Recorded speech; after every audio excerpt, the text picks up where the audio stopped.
I would like to set the story straight, gentlemen. Go on. All the comments clowned on me, said that I broke 2 cars, and we have a guest here who's an expert, and actually, you know the guy, right? What was his name? Because we didn't actually get it. Oh, you didn't actually get. Okay, so the guy that took you for a ride in the big orange car with the carbon fiber helmet, The Drift King. The Drift King. His name is Naoto Suinaga, and he's one of the 2 members of a few members of Team Orange, which is why the car was orange. Right. Team Orange is the team which is based at Ebisu Circuit. The leader of the team is also the manager of the circuit as well. Right. And now Suinaga is one of the drivers for competition, and also there's another guy who drives with him as well. And they're both doing, I think, the 2 Team Orange drivers. One of them is currently in first place in the national drifting competition, and I think Suinaga's about 5th. So you're with one of the best drivers, because arguably in the world. Yeah, because I remember we got a lot of comments on that video being like, do they not realize who the Drift King actually is? Like, No, it was 2 comments. It was like, do they not realize the cars that you're drifting in as well? Which were apparently some very special cars. We knew nothing going into we this. were like, I'll get the one with the spoiler, please. All the car enthusiasts like. So the guy you got, Naoto, he's a really cool guy. Like, you notice that he was like laughing and smiling. Yeah. He's actually like that all the time. Like, whenever he's drifting. Okay. Yeah. He's actually one of the videos on my channel. It's called High Speed Violent Drift, which is based around entirely his driving. I mean, that's the best way to explain what we went through. violent. Yeah. He's very quick. He's very good. Like, the way it's like watching Bruce Lee. Like, Yeah.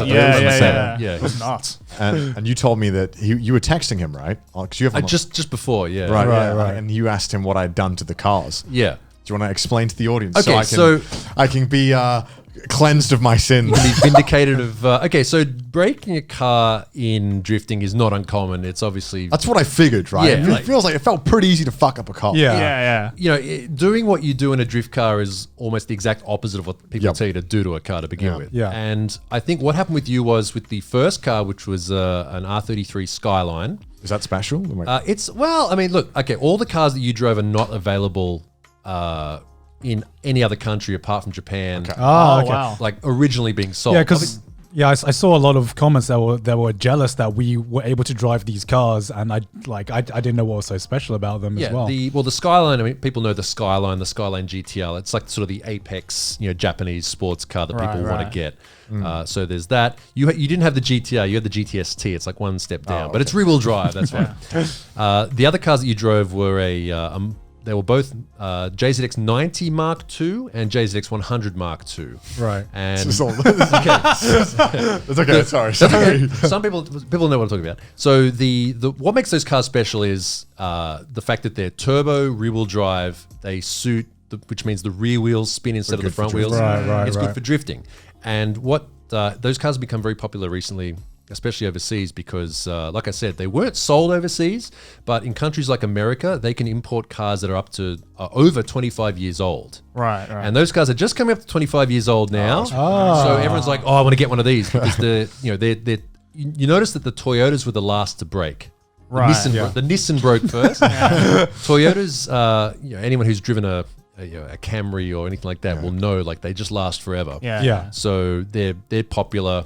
People are looking forward to getting them, so that's sort of why people were hyped. I actually drive one the same as the who drove the white car? That was you. I drove. My drift car is the same as that. The one that didn't break. Yeah, the one that lasted. The only one that lasted. So what was the diagnosis to the cars that I drove? Suinaga said that you probably broke a coil pack, Okay. which is it's like part of the electronics on this, which is what they said battery, right?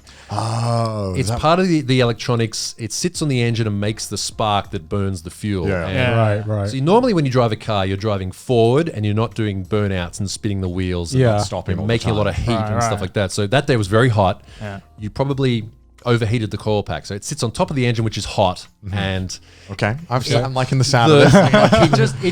it got a bit too hot and had to take a lie down for a while. Yeah. So nothing serious. Nothing I didn't, serious, no. See, I thought I fucked the clutch or something, but I don't know if that's a It thing. sounded Can you do like that? it. It made like the worst sound I'd ever heard. It was like a kind of sound. Those cars make weird noises all the time. Like, honestly, if you drive, like, if I jump in someone else's drift car and, like, just even drive it around, you have to spend the first 5 minutes going, okay, that's a normal noise, that's a normal noise. Figuring out which noises are okay. And then if usually the way it works is if something smells different or sounds dramatically different, then you probably have a problem after that. That makes sense. Because I remember when we first got into the cars for the first time. I mean, they were stripped bare. I'd never been in a car like that was just specifically designed for one purpose, and that was for drifting. And it felt like when I was turning on the engine, it was like coughing. It was like, and I was like, is this normal? But it sounded like, and it felt like these cars had been gone through a hell of a beating, which is what I guess they're designed for the school,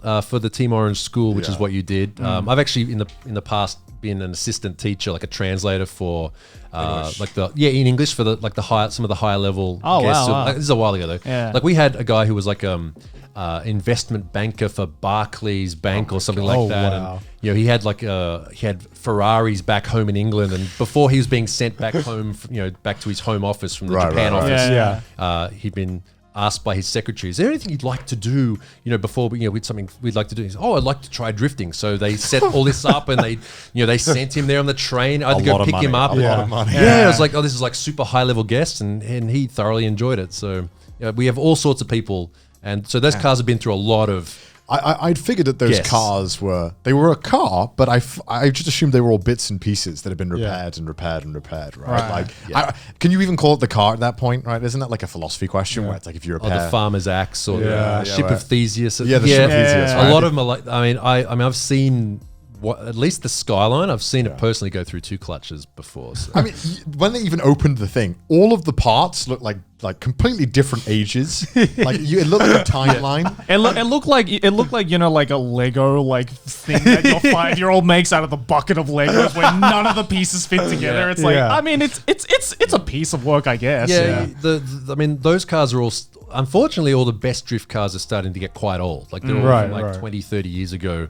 And you have to start taking. You'll have some people will buy, if they have space, you'll buy 2 or 3 of these cars. You have them out the back. Something breaks, you take apart, or you smash it. You cut off the metal and weld it onto the car and fix it. Jeez. So they're all like that. It's unique. You can't love a drift car.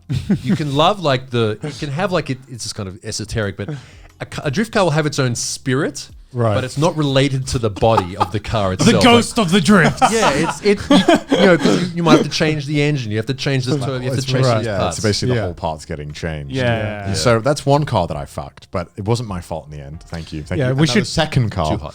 What was the second car? My You said car. He didn't get back to me about that one, so I don't know. So you probably So you did still fuck that fucked my car. car But you gave me a theory off the podcast saying that he reckons it's all the stalling that somebody did to it that might have fucked it. So on, Please tell. I'm Please, I beg of you. so I'm assuming that you edited out most of the stalling you did. It's like there was a lot more than what Yes. actually. Yeah. I stole the lot in that video, but that was probably maybe a third of the amount that I I actually mean, we could stole it. probably make an hour special just on on Joey stalling by himself. But probably to explain to our audio only listeners that probably didn't see the drifting video, so we made a drift special where You should definitely go watch. which Yes. you should definitely go watch. Get off whatever platform you are. Go on YouTube. Get on YouTube.